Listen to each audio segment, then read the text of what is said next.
Bom,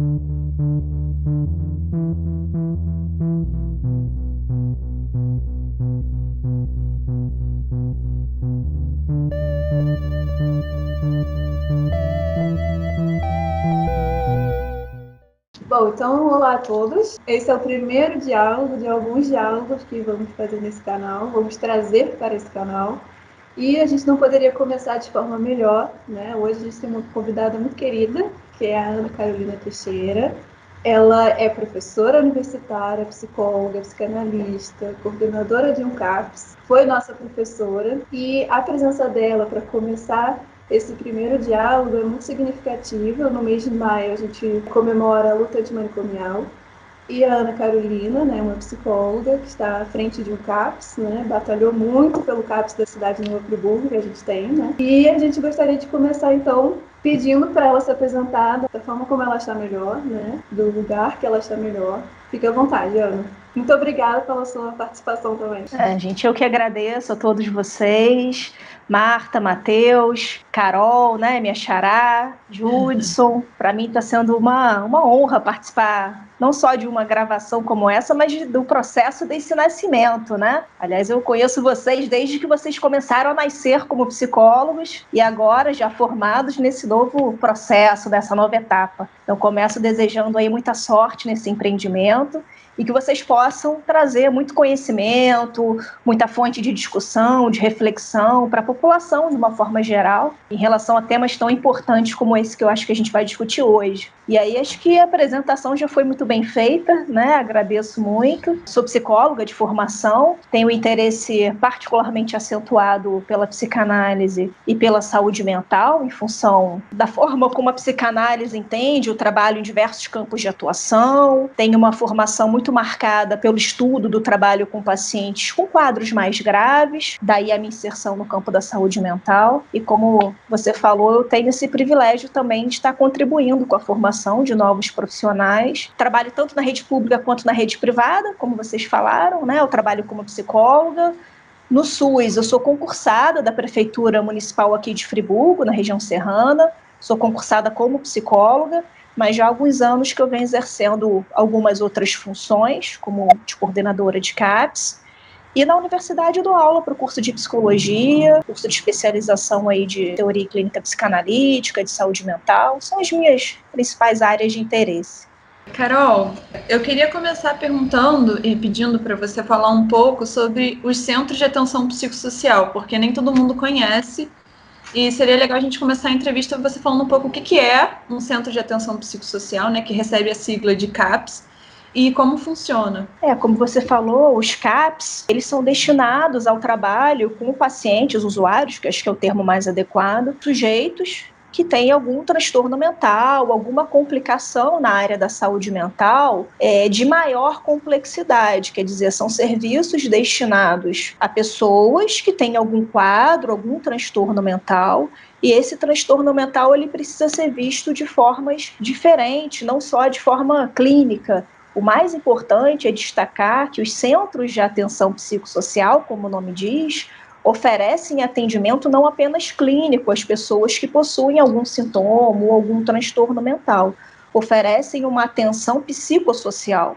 Acho até que não dá para excluir o bio daí, né? Porque a gente poderia falar biopsicossocial. Então, os centros de atenção psicossocial trabalham, claro, oferecendo acompanhamento clínico, no sentido de acompanhamento psicológico, acompanhamento psiquiátrico, acompanhamento fonoaudiológico, como é muito comum, por exemplo, nos CAPs infantis, mas também oferecem uma atenção que está para além da atenção clínica estrito sensu, que vão oferecer um apoio social para esses usuários e para as suas famílias, garantindo uma coisa que é muito importante no contexto da saúde mental, que é o direito dessas pessoas enquanto cidadãs.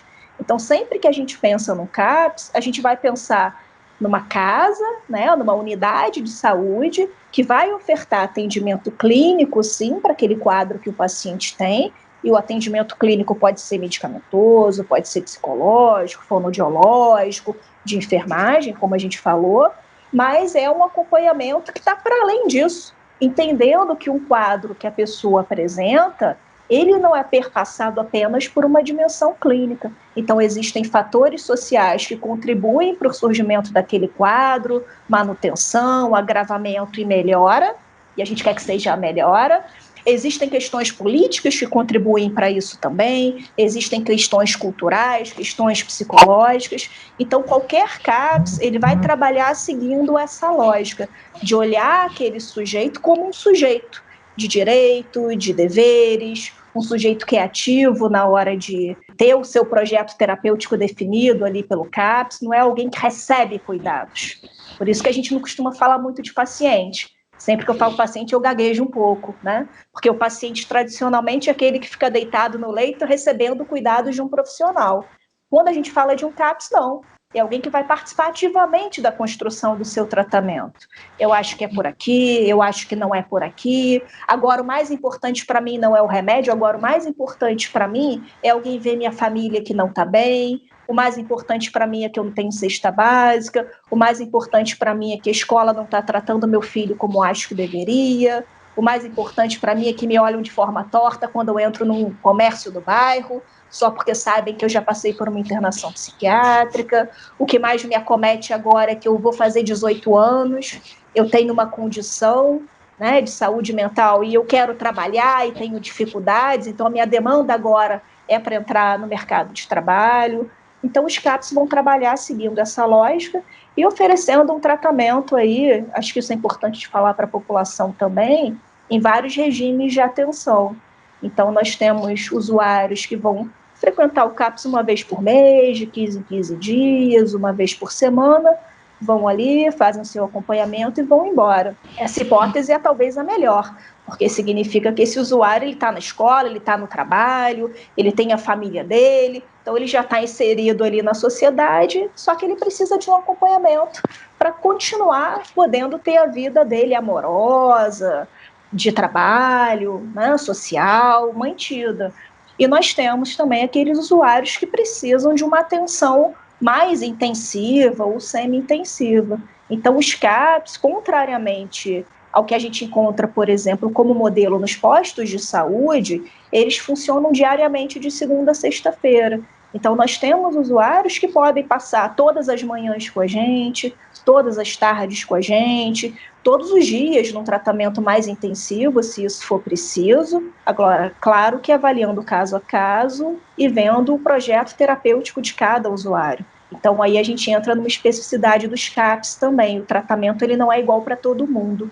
Cada usuário vai ter o seu projeto terapêutico individualizado. Então, eu acho que os CAPs eles surgem também para romper com o modelo de tratamento que pressupõe que o paciente tem que se adequar àquele modelo de tratamento. Nos casos dos CAPs não é assim que funciona. É o CAPs que vai ter, de certo modo, que se flexibilizar, ser maleável e se adequar ao que aquele usuário de fato está necessitando. Acho que esses são os pontos principais, e como vocês sabem, nós temos profissionais de várias áreas diferentes, o que é muito bonito também.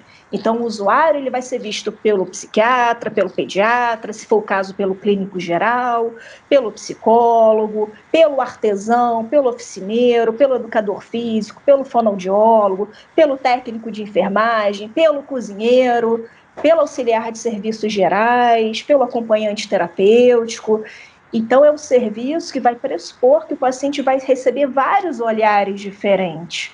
Isso é muito bonito, porque a gente entende que o tratamento ele é feito em circulação, né? Então, às vezes, a conversa daquela mãe de usuário com o auxiliar de serviços gerais é mais terapêutica do que a conversa dela com o psiquiatra do filho, por exemplo. Nesse sentido, a gente entende que todos os profissionais do CAPS têm um saber, têm uma forma de acolher o usuário ou o familiar que dá mais certo para um, dá menos certo para outro. Isso é muito interessante também, né?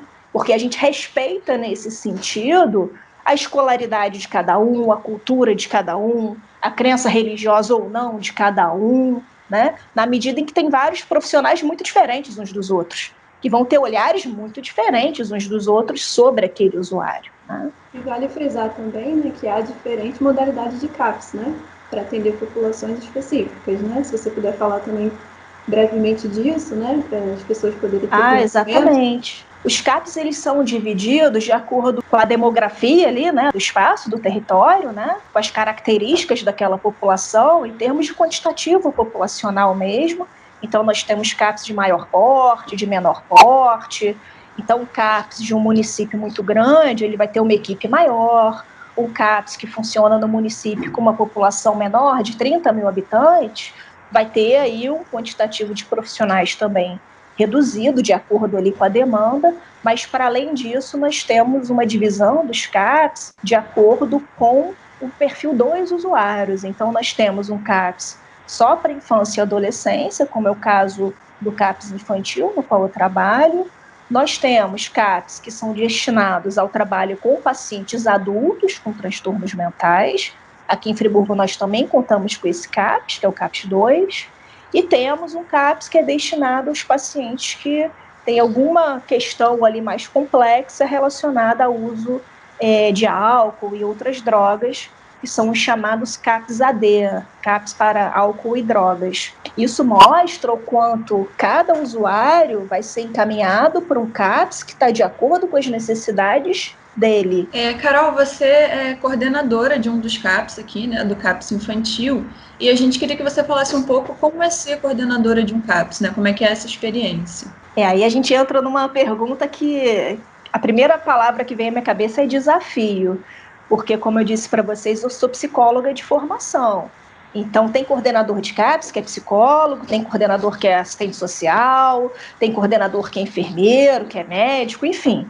Não há uma exigência de uma formação universitária específica para a coordenação de CAPs, o que também tem a ver com a própria ideologia no campo da saúde mental. Para mim, o que eu posso dizer para vocês é que é um grande desafio enquanto psicóloga, psicanalista, porque quando a gente vai coordenar um CAPs, a gente se depara com uma multiplicidade de funções. Então, de cara, a gente já tem uma crise de identidade, quer dizer, fiz um concurso como psicóloga, mas fui alocada numa função que pode ser feita por profissionais de outras áreas. Então, o que eu posso fazer ali enquanto coordenadora, sendo psicóloga, né? O que eu diria para vocês é que o coordenador ele já tem um desafio de saída, que é o seguinte: ele vai acumular, na maioria das vezes, uma duplicidade de funções. Ele vai estar ali praticamente gerindo uma unidade de saúde, então, com todos os entraves que vocês imaginem que existe nesse campo, quer dizer, é cuidar desde... Será que tem que atestar a conta de luz, fazer o atestado de frequência dos funcionários, ver escala de trabalho, o entregador da água mineral que atrasou a entrega e tem criança que está fazendo atividade esportiva e vai ficar com sede. Então, é toda essa logística para gerir uma unidade de saúde e, ao mesmo tempo, ele acumula a função que, para mim, é a mais gostosa e desafiadora do serviço, que é a função de ser um coordenador técnico. Isso quer dizer que é aquele coordenador que vai ter que conhecer todos os casos que estão em acompanhamento no serviço. Por mais que diretamente ele não seja responsável pelo tratamento de fulano ou ciclano, se tem 100 usuários inscritos, são 100 usuários e 100 famílias para ele conhecer e gerir um pouco, ajudar a equipe a gerir esses atendimentos. E aí, como vocês, né, que têm uma formação em psicologia podem imaginar, isso já aponta para um outro grande desafio, que é estar ali administrando uma equipe com profissionais tão diferentes uns dos outros.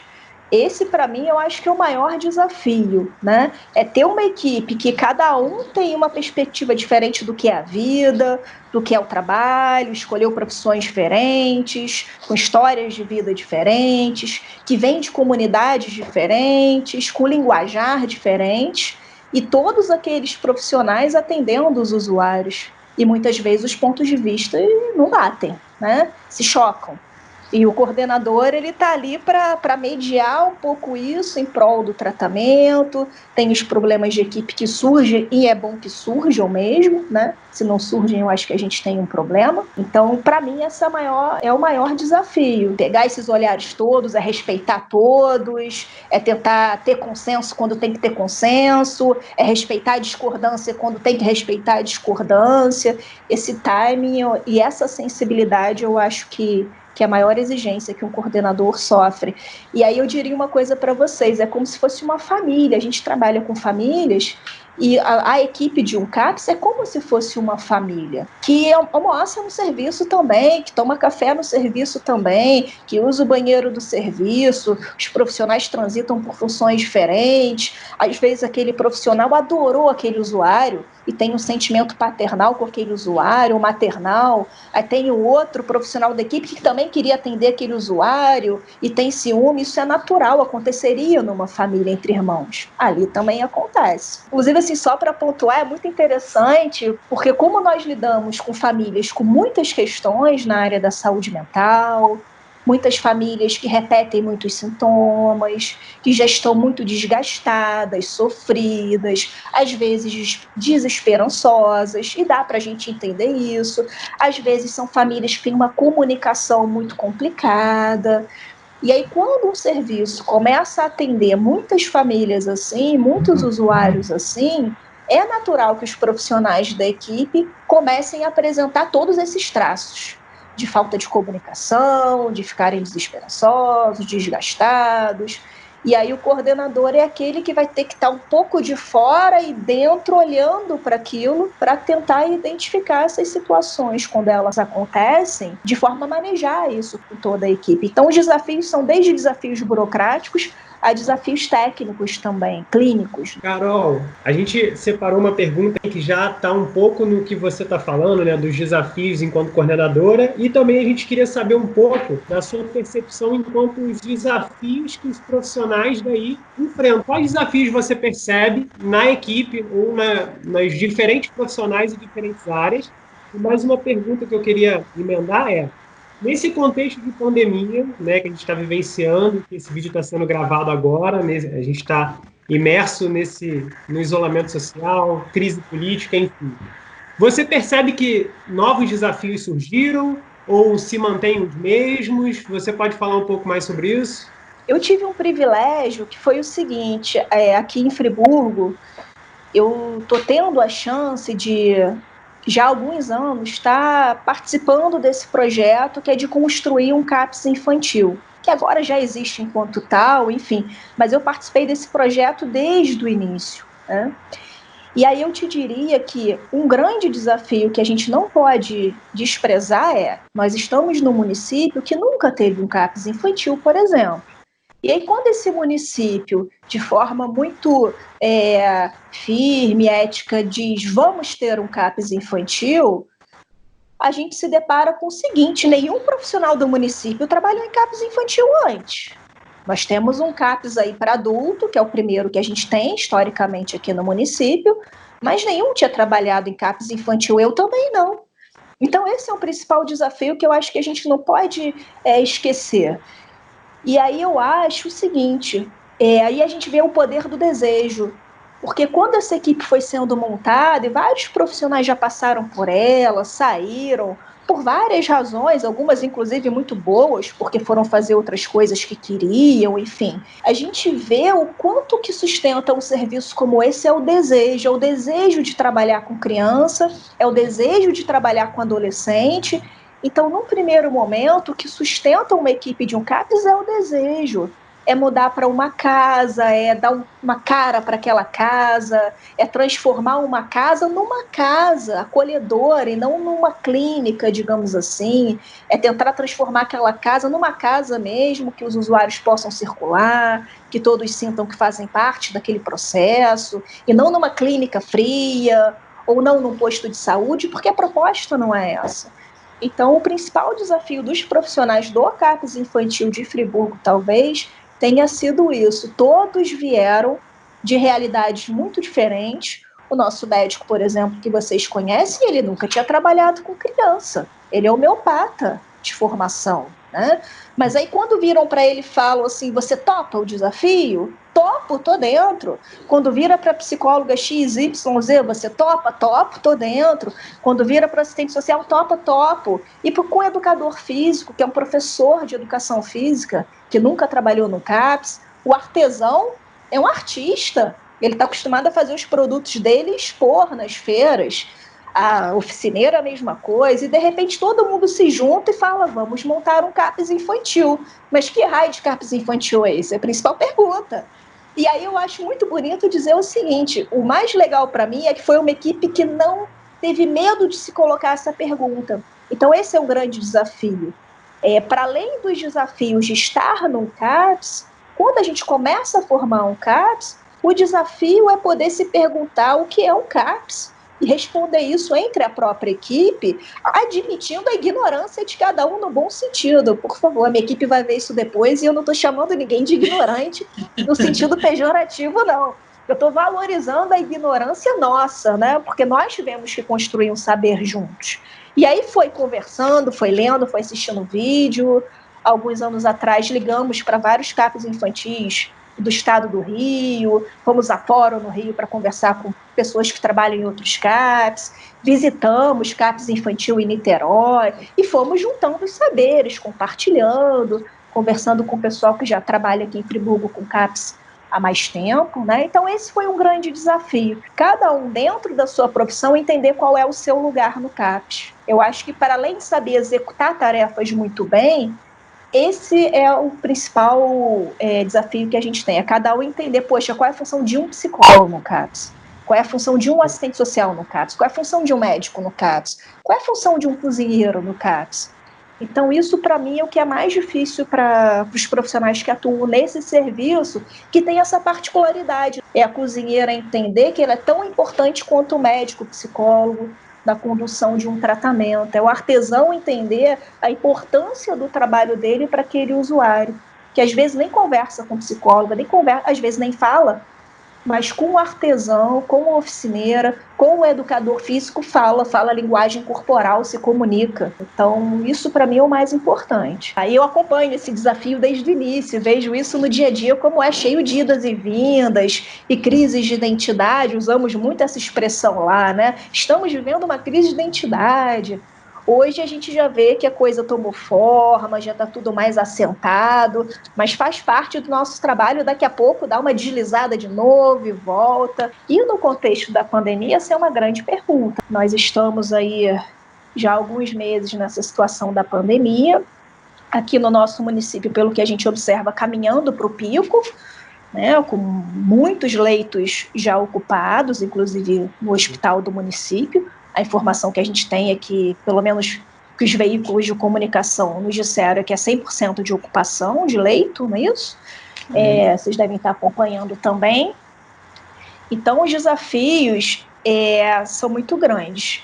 O primeiro deles, para mim, foi garantir tranquilidade à equipe, entendendo que nenhum profissional tem condições de trabalhar produzindo saúde mental se ele não tiver saúde mental. Então, acho que a principal coisa é reconhecer que nesse início de pandemia que nós vivemos há 2, 3 meses atrás, é natural que todos se desestabilizassem. Se não desestabilizou, é esquisito. No mínimo, a gente pensa o que está acontecendo, vou continuar trabalhando, não vou, tenho que pegar transporte, vou ter, não vou ter, vou pegar esse vírus, não vou pegar esse vírus, não sei me cuidar ainda direito, é uma coisa muito nova, será que vai ter equipamento de proteção, será que não vai ter, será que o serviço vai ser fechado, não vai ser, e a preocupação com os usuários. Então, o que eu pude identificar de um modo geral, nos profissionais de saúde de um modo geral, não só do CAPS infantil, foi aquele dilema assim, eu preciso fazer o meu trabalho, ele tem um lugar mais do que nunca agora, mas eu tô com medo, né? E a gente poder trabalhar com a gente mesmo e com os nossos colegas e dividir isso gera um fortalecimento de equipe muito grande. Entender que é normal ter conflito, é normal ficar com medo, é normal querer ir trabalhar, mas ao mesmo tempo ter medo, e que ninguém precisa ficar culpado por isso. Então, oferecer um acolhimento para o colega que está do seu lado com medo, é olhar o outro colega que ainda não usa máscara direito e não ficar pé da vida com ele. Pelo contrário, vamos ensinar a usar, vamos chegar para ele e falar, olha, se você não usar máscara, eu não fico tranquilo para trabalhar, né? Não adianta eu usar e você não usar. Você tem máscara? Você não tem? Olha, é assim que usa. Vamos pedir os profissionais da equipe que são da área da enfermagem, da medicina, para explicar para a gente o que é o coronavírus, como que a gente se protege, como que a gente protege os nossos usuários, para que a gente possa trabalhar, sim, cumprir com o nosso papel, mas com saúde mental, com segurança. Então isso, Matheus, eu acho que foi um grande desafio, sabe? Foi reconhecer que, enquanto profissionais de saúde, nós temos um lugar muito importante, como tem sido veiculado na mídia o tempo inteiro. Profissional de saúde é herói, mas ao mesmo tempo entender que herói, vou usar uma expressão do senso comum, não para bala no peito, né? Não para coronavírus também, né? Sem ter uma estrutura emocional, sem ter um mínimo de condição fisiológica para isso. Então, é entender que a gente tem um lugar, mas que a gente pode estar com medo e tem que se cuidar também. Depois que isso passa, esse primeiro momento, que é de reconhecer que eu posso sim estar com medo, mas que eu tenho um lugar sim, que eu posso ir até aqui, a partir daqui para mim é mais difícil, eu sou grupo de risco ou não sou, quem da equipe é grupo de risco, quem não é, quem tem familiares no quadro mais complicado, ou seja, como é que está a nossa equipe nesse momento? Está mais vulnerável, menos vulnerável? Será que é legal botar fulano no mesmo dia com ciclano no trabalho? Ciclano dá um plantão no hospital, fulano tem um quadro de saúde mais grave. Será que a gente tem que reorganizar isso? Então, depois que a gente se fortalece e mapeia a nossa realidade, aí vem os desafios cotidianos, mas estando fortalecido é mais tranquilo. O que a gente vai fazer? Então, por exemplo, lá a gente montou um grupo, que é um grupo de prevenção do Covid no espaço do CAPS infantil. E é um grupo com pessoas que já têm uma experiência maior, né? Enfermeiros, os nossos médicos. Então, nós sentamos, fizemos várias reuniões para passar uma tranquilidade para a equipe. Então, a partir de agora, enquanto estivermos na pandemia, a gente vai fazer assim, olha, atendimento em grupo suspenso, conforme já a orientação da própria prefeitura, atendimento por telefone, vamos potencializar muito isso. Inclusive, alguns adolescentes estão adorando e trabalham muito bem com tecnologias, né? Ficam encantados de falar com a gente lá da casa deles, mas tem caso que não pode, tem caso que tem que vir ao serviço. Como é que a gente vai fazer? Vai vir só aquela pessoa. Vai vir mãe, vó, pai, os irmãos que vêm juntos, geralmente, fica esperando alguém ali enquanto a pessoa está no atendimento? Não. Então, fulano só entra com, por exemplo, um cuidador, um familiar, né? Os atendimentos podem ser feitos na área externa? Podem, vocês conhecem o nosso espaço, a nossa área externa é enorme. Então, a gente foi readequando, inclusive, o próprio espaço físico do serviço. Mas o que é importante destacar é que isso é depois da equipe se estruturar para enfrentar uma pandemia. Isso é o principal. Não existe reestruturação se não há um mínimo de estrutura. Agora a gente já está nesse ponto de ter algumas diretrizes, né? Quais são os usuários que precisam ir, quais podem ser atendidos por e-mail. Pegamos num primeiro momento, vocês sabem que a gente está no município que já está acostumado, inclusive, infelizmente, com catástrofes climáticas, né? Tivemos uma grande, mas tivemos várias outras menores também. Então, num primeiro momento, quando começou isso tudo, a primeira preocupação foi: e se a gente não puder ir para o serviço? E se os usuários não puderem ir? A gente não sabe nem se vai ter transporte público. Foi fazer um cadastro de todo mundo, endereço, telefone, posto de saúde mais perto da casa de cada um, porque no mínimo a gente falaria com as pessoas por telefone. E aí a atuação do CAPS no momento de pandemia mostra claramente qual é a função do CAPS para além do atendimento clínico, né? Então a gente entender que existem usuários que moram distantes do CAPS, que estão com dificuldade de transporte público, que têm idosos em casa. Quer dizer, são usuários que a gente tem que pesar muito bem se eles devem ir ou não ao serviço para serem atendidos. Porque para ele ir, é o avô idoso que vai levar. Para ele ir, a irmãzinha vai junto, o irmãozinho vai ter que ir junto. Quer dizer, a gente deslocaria toda uma família no momento de pandemia. Então, o CAPS ele precisa ter esse olhar que não é ver só o paciente que está sendo tratado, é olhar esse paciente como um usuário, como um sujeito que tem família, que mora na comunidade XYZ, é entender aonde esse usuário reside, porque, poxa, se tem um posto de saúde, se tem uma estratégia de saúde da família, talvez a função de um CAPS nesse momento não seja estar diretamente com o usuário, seja estar diretamente com quem trabalha com ele perto da casa dele. Será que a gente não pode levar o medicamento dele e deixar na estratégia de saúde da família? Ele vai atravessar a rua para pegar. É diferente de ficar no ponto de ônibus, pegar ônibus para ir, para voltar. Então, nesse contexto de pandemia, os CAPs estão tendo que explorar muito a sua atuação no território dos usuários, né? E no trabalho com as outras equipes que fazem parte desse cenário. Entender que não é só a gente que trabalha com o usuário, tem a escola, né? Tem a PAI, tem a FAP, tem a estratégia de saúde da família, tem o professor de karatê do bairro, isso tudo faz parte desse cenário. Com relação à luta antimanicomial, que a gente tradicionalmente, né, comemora aí nesse mês de maio que passou, a gente sabe que os CAPs sempre promovem muitas atividades, né, com o público, com os usuários, né, e com a comunidade, indo nas ruas, ocupando os espaços. E como foi esse ano não poder, né, estar presente, se reunir, estar indo nas ruas?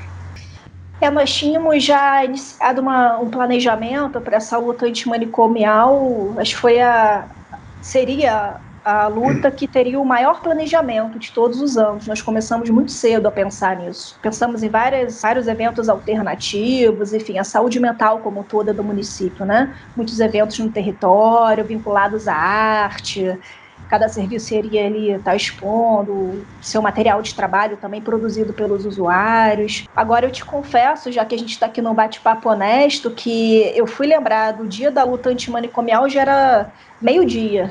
Já estava trabalhando naquele dia, 18 de maio, e só depois eu lembrei, porque o trabalho que a gente tem feito nesse contexto, ele tem sido muito intenso. E a gente está vivendo um momento em que a nossa noção de tempo ela também está alterada, a noção de tempo e de espaço, eu diria. A gente fala muito do tempo, mas o espaço também, a nossa relação com o espaço está diferente, né? Então, nós lembramos, claro, né, do dia da luta, e numa reunião nossa de equipe pelo Zoom, nós conversamos muito sobre... Muito não, mas porque a gente tinha muita coisa para conversar. É isso que eu acho que quero pontuar. São muitos desafios todo dia. É o usuário que está implorando porque ele quer ir tocar violão no serviço. É o outro que está ligando para lá chorando porque está sentindo falta do outro usuário com o qual ele jogava bola no serviço. É fulano de tal dizendo que a filha teve uma crise, só que ela está com medo de levar a filha ao hospital, está com medo de levar a UPA, está com medo de levar ao serviço, porque ela tem um problema de saúde, não sabe como se deslocar. É o conselho tutelar que liga porque tem uma criança que está precisando de atendimento. Enfim, as demandas, elas são inúmeras. Então, no dia mesmo da luta, eu acho que a gente passou como tem que passar, a gente passou lutando. E aí isso deixou a gente muito tranquilo, entendeu? Nós estamos na luta, acho que talvez até emocionante para quem trabalha com isso, né? A gente nunca lutou tanto, eu acho.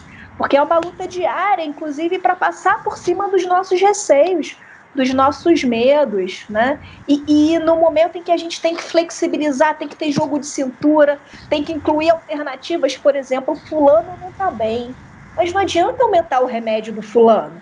Aliás, é uma orientação contrária que a gente tem nesse momento de pandemia, inclusive pela própria lógica da saúde mental. Não é para aumentar medicamento no momento da pandemia, por várias razões. Primeiro, que se a gente fica dando medicamento para todo mundo que está sofrendo, a gente está dizendo que o sofrimento tem que ser medicalizado, quando, na verdade, todo mundo tem direito de estar sofrendo agora. Ou por questões financeiras, questões familiares, questões de saúde, tá com medo mesmo, então reconhecer isso. E também não dá para sair dando remédio para todo mundo, porque muitos medicamentos vão baixar o sistema imunológico, não é hora para isso. Então, quando a gente recebe essas demandas, né, a criança não está bem em casa. Claro, ela está sem escola, ela está sem atividade terapêutica dela, ela mora num lugar que não tem quintal, ela está há 2 meses sem brincar lá fora, muitas não têm a estrutura que crianças de classe média, classe alta têm, né? De ter um quintal, de ter um play, de ter videogame, de ter TV, ter internet. Então é claro que fulano e ciclano não está bem. Então, acho que a gente passou essa semana, no 18 de maio, fazendo o que a gente tinha que fazer mesmo, né? Trabalhando isso com as famílias, olha, será que não tem uma outra alternativa? Então, sei lá, o professor de educação física liga para a casa dessa criança, passa uma atividade física que dá para ela fazer em casa, porque o sonho dela é ser jogadora de futebol, e ela não está podendo jogar. Mas ela pode fazer a flexão dela, abdominal, alongamento. Aí o professor de educação física olha e na semana seguinte passa outras atividades. Mas fulano não gosta de esporte, mas ele gosta de desenhar. Então vamos levar uma cartolina, vamos levar lápis de cor. Ele pode fazer uns cartazes que ele quer na casa dele, depois ele mostra para a gente pelo vídeo, conversa com o artesão, com a pessoa que trabalha com desenho no serviço. Então, o que eu diria para vocês é que, num primeiro momento, eu até puxei um pouco a minha orelha, porque eu pensei, gente, é 18 de maio, a gente devia estar fazendo alguma coisa, nem que fosse pela internet, eu não sei, live, postar vídeo para os usuários, mas a gente fez o que a gente tinha que fazer, a gente estava lutando, e aí eu fiquei tranquila. Pegando esse gancho, fala um pouquinho pra gente do significado e da importância da luta antimanicomial como um todo. A luta antimanicomial é um movimento, na verdade eu diria que é um movimento que a gente dá continuidade até hoje. A luta antimanicomial é um movimento de profissionais de várias áreas diferentes, que na verdade se revoltavam, né, e com razão, em relação à falta de cuidado que as pessoas com transtorno mental tinham, vamos falar aqui especificamente do Brasil, né, e a luta antimanicomial, ela consegue avanços muito importantes aqui no nosso país. E aí uma das coisas importantes da gente mencionar é que a luta antimanicomial é uma luta que acontece em vários âmbitos. É uma luta que acontece no âmbito legislativo, no âmbito político, no âmbito social, no âmbito clínico, sempre visando reconhecer, acho que o grande movimento da luta foi esse, vamos reconhecer que quem tem transtorno mental é cidadão, é sujeito de direitos também, porque isso não era reconhecido antes. Então, a grande conquista da luta antimanicomial é promover toda uma alteração, inclusive no âmbito legislativo, para que os direitos das pessoas que tenham transtornos mentais sejam preservados. Então é importante frisar isso. Há décadas atrás, pessoas que tinham transtornos mentais não eram tratadas como cidadãs. Elas não tinham seu direito de ir e vir respeitado, de aceitar ou não um tratamento respeitado. Eram pessoas que sofriam as mais diversas formas de violência, tanto psicológica, social, moral, patrimonial, né? Violência física. E conforme a luta antimanicomial vai avançando, a gente acaba tendo um ganho muito grande aí, que na verdade é só um reflexo disso, que é uma lei federal que garante que pessoas com transtorno mental são cidadãs e têm direitos de serem tratadas com humanidade, com respeito, no interesse de beneficiar a sua saúde, não no interesse de punir, de excluir. A luta antimanicomial, eu digo assim, ela continua, né? Na verdade, ela aconteceu, ela culminou numa lei importante, continua, mas continua em outro momento. A gente já tem legislação que garante o direito dessas pessoas. Então, assim, por mais que a gente esteja num momento político muito complicado, e aí a gente vai entrar numa área nebulosa, né? A gente está num momento político e social muito complicado. Alguns me perguntam se houve um retrocesso na luta antimanicomial. Há um retrocesso, mas é um retrocesso que a gente pode considerar, aí a gente pode fazer uma brincadeira, já que todos vocês são psicólogos, né? A gente diz assim, o paciente fez um bom tratamento psicológico ou psicanalítico, o sintoma dele melhorou. Quer dizer que ele nunca mais vai ter aquele sintoma? Ninguém pode garantir isso. Nós não podemos garantir isso como psicólogos ou psicanalistas, mas nós podemos garantir que o tratamento dele foi tão bem feito que hoje ele tem vários recursos para lidar com a crise se ele voltar a ter uma crise.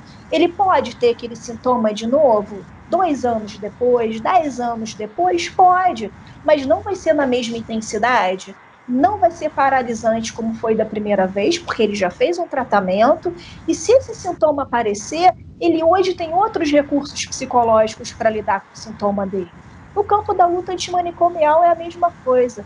Existem alguns retrocessos? Existem, mas a gente não retrocede ao ponto em que a gente estava há 50 anos atrás.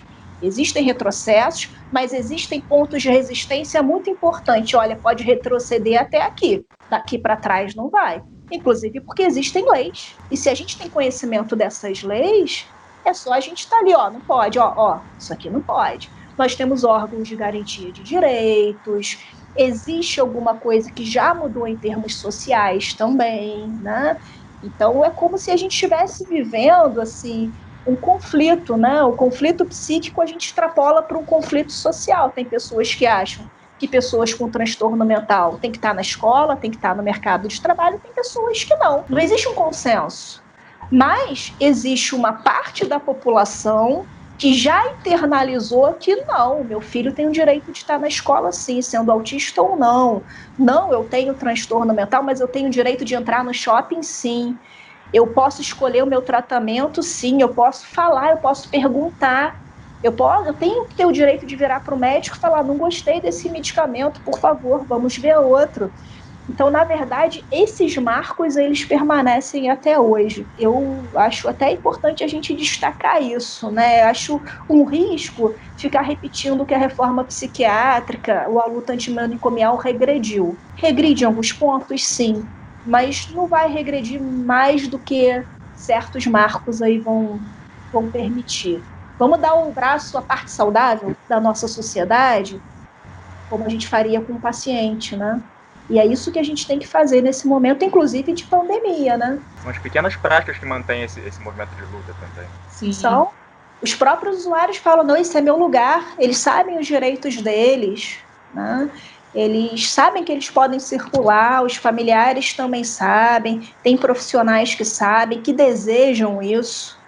Assim como vocês estão promovendo uma discussão sobre o tema, quer dizer, isso não conta? Claro que conta. E eu espero que esse lado ele continue vencendo a maior parte das brigas, né? Porque a resistência, ela é potente, ela Sim. funciona muito mais, né? E o embate entre essas forças sempre vai existir, né? Mas atualmente a resistência está preparada para resistir às tentativas de retrocesso e a gente já olha para o sujeito portador de doença mental de uma maneira muito diferente, né? Acho que isso é a construção da luta.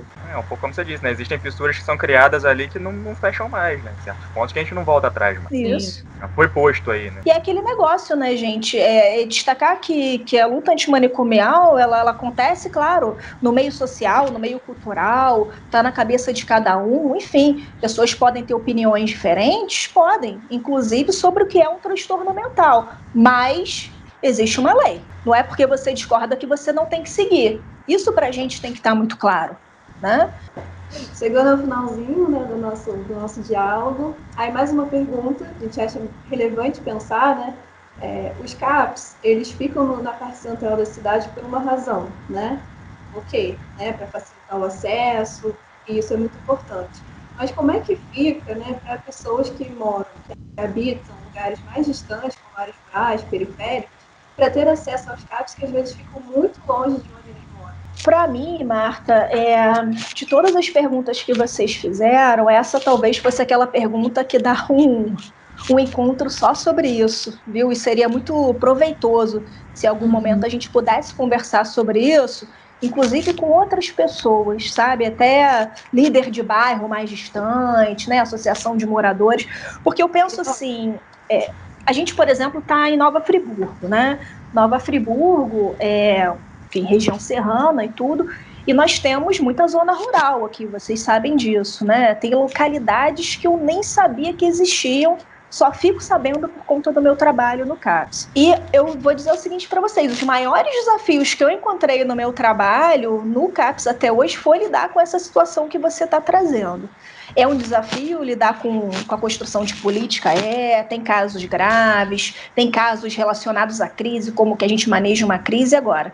Quando a gente se depara com uma criança ou um adolescente que mora na zona rural, e aí quando eu digo zona rural, tem zona rural e zona rural. Eu estou me referindo àquela zona rural que só tem a casa daquela pessoa, né? Não tem vizinho perto, não tem escola perto. Aí a gente tem um grande problema, porque muitas pessoas moram distante, moram em zona rural, mas tem transporte público tranquilamente para vir ao serviço, né? São pessoas que às vezes moram longe, mas a família está acostumada a vir ao centro por questões de trabalho, de estudo, e aí a distância ela não é só física, isso é importante para a gente, né? A distância não é só física. Às vezes a pessoa mora muito longe, mas é tão fácil o transporte público, o trajeto é tão tranquilo, né? É asfaltado, enfim. E tem pessoas que às vezes moram longe, outras nem tão longe, mas o acesso é muito ruim. E aí o distanciamento ele é maior, mas é um distanciamento cultural, né? Um distanciamento afetivo. Aí a gente tem um desafio maior, tá? Eu já me deparei com quadros assim, fulano teve um surto psicótico, foi parar no hospital, E aí o hospital aciona a gente. E aí a gente começa a querer trabalhar com aquele usuário e ver que ele realmente está num momento de crise e que seria muito importante, por exemplo, que ele pudesse ir todo dia para o CAPS infantil. Porque se ele não for, ele vai ter uma nova crise. Mas fulano mora num lugar tão distante que, primeiro, que não tem ônibus. Não tem ônibus nenhum. É muito distante mesmo. A gente nem sabia que lugar existia, né? Ah, tá. Mas qual é o ponto de ônibus mais perto? Gente, fulano vai ter que andar 2h30 numa estrada de chão. Esquece isso. Não é possível. Aí a gente passa para o segundo ponto. Mas vamos conhecer, então, o lugar onde fulano mora? O que tem lá? Isso é o bonito do CAPS. Fulano precisa de um tratamento intensivo, mas ele precisa ser dentro do CAPS, esse tratamento?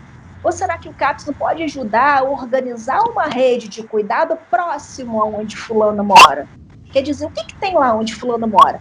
Às vezes é uma igreja que oferece uma aula de piano. Às vezes é uma associação de moradores que fornece uma cesta básica e uma vez a cada 15 dias vai um professor de violão lá ou de balé. Às vezes é a estratégia de saúde da família, que tem um agente comunitário muito legal e pode toda semana conversar com fulano, e aí liga pra gente, passa como o fulano tá, aí quando precisa a estratégia, pega fulano em casa, leva no serviço, depois leva de volta. É sempre que isso é possível? Não, porque o maior problema não é quando a pessoa mora longe, é quando a pessoa vive no que a gente chama de vazio sanitário. Ele não tem recursos, não tem estratégia de saúde da família ali, porque não há uma cobertura 100% na maior parte dos municípios, né? Então, ali não tem estratégia de saúde da família, não tem associação de moradores, não tem nenhum trabalho de base comunitária, não tem nem quadra, não tem praça, não tem vizinho. Aí a gente tem um problema maior, porque o CAPS não vai poder, a princípio, trabalhar com essa pessoa como seria indicado dentro do espaço, e fora do espaço é pouco palpável. A gente não pode trabalhar fulano, ciclano, para todo mundo ajudar naquele tratamento. Às vezes a precariedade é muito grande, gente. E quando chega para a gente, já é um alívio. O caso chegou, mas quando chega é assim, fulano tem 13 anos ou 17, 15, desde criança que ele tem dificuldade. Ele só chegou agora porque teve uma crise. E aí é que a gente pode olhar para fulano e Beltrano. Então é um grande desafio, Marta. Eu acho que isso dá um encontro muito legal para a gente conversar, e é uma conversa que tem que ser feita com pessoas de áreas diferentes. Porque o trabalho com fulaninho, será que é fazer um carro, buscar ele para trazer para o CAPS infantil? Não é o mais importante. O objetivo do CAPS é fazer a pessoa estar inserida no território dela. Tem coisa para ela se inserir no território? Então, talvez o trabalho seja conversar com a assistência, as oficinas, é conversar com a Secretaria de Esportes, é conversar com a ONG XYZ, é conversar com a saúde. Aí é um diálogo que envolve setores muito diferentes uns dos outros, né? E aí a gente até entra nessa questão do uso de substância entre jovens, né? A fulano está usando substância, assim, mas o que tem para ele fazer no bairro dele? Tem uma rua com casas e um bar. Mas cadê a praça? E é por isso que as políticas de saúde precisam ser pensadas também enquanto políticas de produção de vida, né? Políticas de produção de vida. Isso não é atribuição de uma secretaria ou de outra, e não é só atribuição de poder público. Isso que eu acho importante dizer. Essa é uma atribuição da nossa sociedade. Porque não tem nada para criança naquele bairro, mas é realmente a prefeitura, o Estado, o único que tem que garantir isso? Mas, poxa, você trabalha com marcenaria, fulano, você não poderia ensinar os adolescentes do bairro? Fulano jogava bola na escola, ele não pode também fazer um grupo com as crianças ali? Então, a ideia é fomentar também a autonomia dos territórios, né? Isso é responsabilizar cada um pela construção de vida, como vocês falaram. Até a construção de vínculos, né, dentro do território, aquela comunidade ali se juntar, né? Garantir o direito à convivência comunitária é responsabilidade de todos, né? Não só das políticas públicas, ainda que as políticas públicas façam talvez essa intervenção inicial, né? Muitas vezes vai necessitar de todo mundo, da responsabilidade de todo mundo. Nós tivemos uns retornos muito legais, assim, por exemplo, uma comunidade isolada, rural, duas adolescentes dessa comunidade procuram um professor preocupadas com os colegas que não estão bem. E aí a escola procura a gente. E aí a gente recebe essas duas meninas. E elas decidem que, na verdade, os colegas dela não estão precisando de psicólogo, de médico. Eles têm tantos recursos lá, e aí eles começam a fazer uma vez por semana um encontro lá de adolescentes, para cada um falar dos seus problemas em casa, o que você quer fazer, medo do Enem, aí daqui a pouco eles começam a ter a ideia de fazer uma Olimpíada na escola, aí daqui a pouco querem a ideia de fazer uma... E aí vai, né? Quer dizer, o saber ele vai sendo construído ali de forma comunitária, isso que eu acho que é o mais importante. Tem que perceber a potencialidade que aquele território tem, né? As potencialidades, né, que aquele território tem para se trabalhar esses vínculos e toda essa vida comunitária, né? Sim. Mas foi muito bom o diálogo, acho que rendeu bem, né? A gente conseguiu conversar sobre vários pontos importantes. Carol, então, muito obrigado. Eu acho que a conversa foi muito válida, engrandecedora para todos nós. Você aceitou o convite de bom grado, foi super gente boa com a gente, obrigado. E, de repente, a gente se vê em um próximo encontro. Vocês têm uma excelente trajetória aí, parabéns pela iniciativa, e contem comigo aí, se não participando, mas dando sugestões, indicando pessoas, tá bom? Tá certo, então a gente volta a se falar. Beleza.